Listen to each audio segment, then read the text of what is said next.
Madam మీరు గురుమూర్తి sir missus? అవును sir. ఓహో, ఎన్నిసార్లు నీకు ఫోన్ చేయాలి? ఫోన్ చేస్తే మేడం గారు ఫోన్ తీరా? లేదు సార్. నీ మొగుడు పైనుంచి దూకి సచ్చేటప్పుడు ఫోన్ తో సచ్చాడా ఏంటి? అప్పు తీసుకునేటప్పుడు పళ్ళీ గిలిస్తూ తీసుకుంటున్నారుగా? అలాంటిదేం కాదు. ఏంటి కాదు సార్? డబ్బు ఎప్పుడు ఇస్తావు చెప్పమ్మా. ఇల్లు లోనే, కారు లోనే, ఊళ్ళో ఏదైనా ప్రాపర్టీ ఉందా? మాకు ఊళ్ళో ఏం లేవు సార్. ఏ తొక్క లేకుండా ఎందుకు అప్పు తీసుకున్నారు? అందరూ మనల్ని చూస్తున్నారు సార్. చూడండి, 2 నెలలు టైం ఇవ్వండి ప్లీజ్. నీ మొగుడు ఇలాగ టైం అడిగాడు, పైకి పోయాడు. ఇప్పుడు నువ్వు టైం అడుగుతున్నావు. నువ్వు పైకి పోతే నేను ఆ డబ్బు ఎవరి దగ్గరికి వసూలు చేసుకోవాలి? అలా నుంచి దిక్కులు చూస్తున్నావు.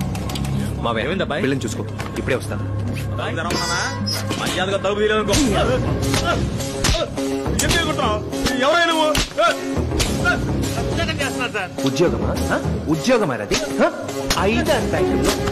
9,000 కోట్ల అప్పు చేసి విజయ్ మాల్యా విదేశాలకి విహారయాత్రలు వెళ్తుంటే వాణ్ణి పట్టుకోవడం వదిలేసి రైతుల్ని, అద్దెంట్లో ఉండే వాళ్ళని, ఆటో డ్రైవర్ని, చివరికి చదువు కోసం లోన్ తీసుకున్న వాళ్ళు కూడా అడుగుతారు కదరా. లేరా రేయ్, మీరు అప్పుని వసూలు చేయడం కూడా తప్పు కాదురా. కానీ ఫోన్ల మీద ఫోన్లు చేసి అప్పు చేయకూడదనే వాళ్ళ చేత కూడా అప్పులు చేస్తున్నారు చూడు, అదేరా తప్పు.